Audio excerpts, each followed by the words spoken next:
I'm offering is the truth. Nothing more. Good afternoon, everyone. I've been getting a lot of questions lately about how an eclipse works on the geocentric flat Earth model, and it can be complicated unless you understand how close the sun and moon are and how the sun and moon rotate around the geocentric flat Earth model. Okay, now NASA and science will tell you it is when the moon passes in between the Earth and the sun. Now that is true, but it's just not the way that they tell you that it is. And one of the first things that they tell you is that the sun is 400 times the size of the moon, which by coincidence makes the sun and the moon appear to be the same size in the sky at the same time. So first of all, let me take your attention to the sun and moon in the sky when there is no eclipse going on. Just your normal everyday sky. Now take a look here. Okay, here's the sun on a cloudy day, and you can see the size of it really good because the clouds are blocking the brightness of the sun so it doesn't look so big and bright. Now let's take a look at the moon on a cloudy night. You see the similarity there? They both look identical in size. Let's go back and look at the sun again. And like I said, you normally can't see the actual size of the sun because it's so bright. But like I said here, the clouds are blocking that brightness so you can see the size of it. Check it out. Once again, the moon.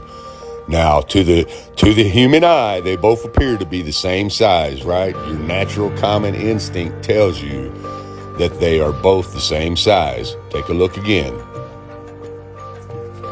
Okay, now let's look at it from a different sky. Okay, now here's with a cell phone camera. Now we're going to zoom in on the moon.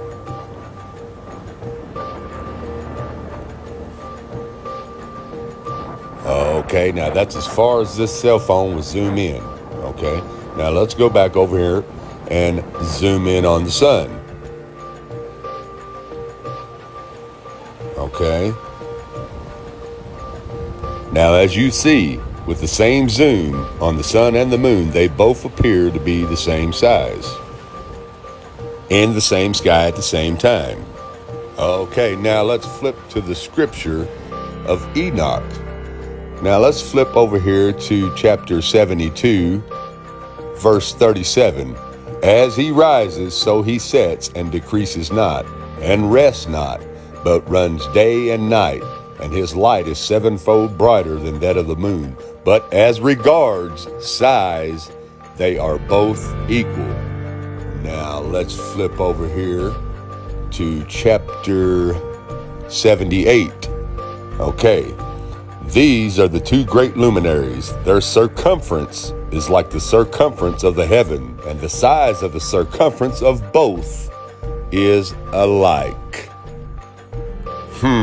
Imagine that. So when you look up into the sky and your common sense and your instincts tell you that they both are the same size, it's because they are. Okay, now that you understand that, let's use the 2017 total eclipse to demonstrate to you how this takes place on the geocentric flat Earth.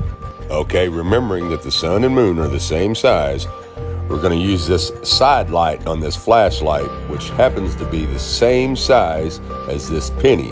So the penny is going to represent our moon, and the flashlight is going to represent our sun. So let's move our sun source in local as it would be on a flat Earth. Now let's see how the eclipse works with the moon passing right underneath the sun.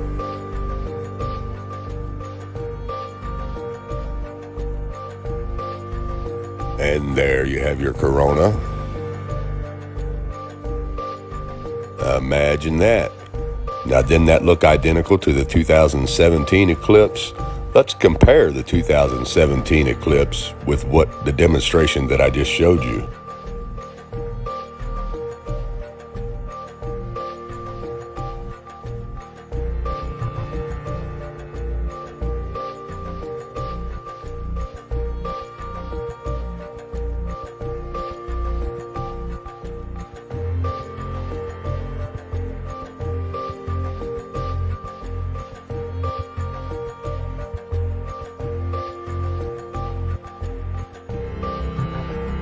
As you can see, like I said, it is identical.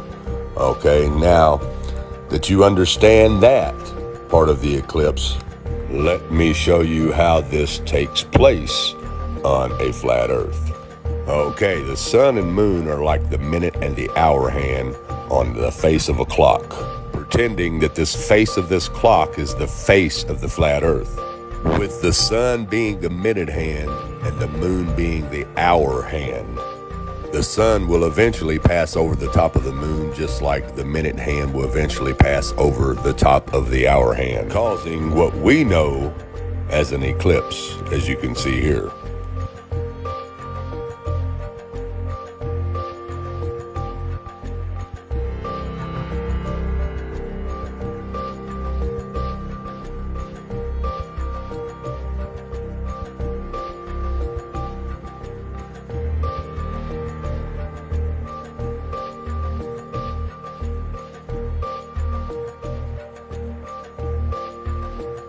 In just a few hours, the moon will pass completely in front of the sun, that event called totality, casting a shadow about 70 miles wide. The so-called path of totality spanning 14 states from Oregon to Charleston, South Carolina, where we find world news tonight. Now I'm going to show you how the eclipse went from the west coast of Oregon to the east coast of South Carolina. Remembering that the sun rotates clockwise in a circuit around the flat Earth disk. Okay, now we're going to use the penny once again as our moon, and I'm going to show you how this eclipse took place. Now right here you can see the west coast of the United States, and you can see the east coast, and you can see the moon over the top of the United States. Now watch what happens as the sun passes over the moon.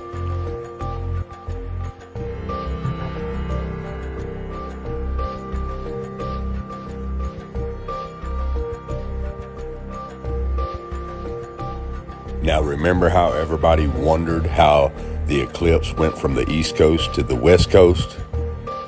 Like that right there, only on a flat Earth.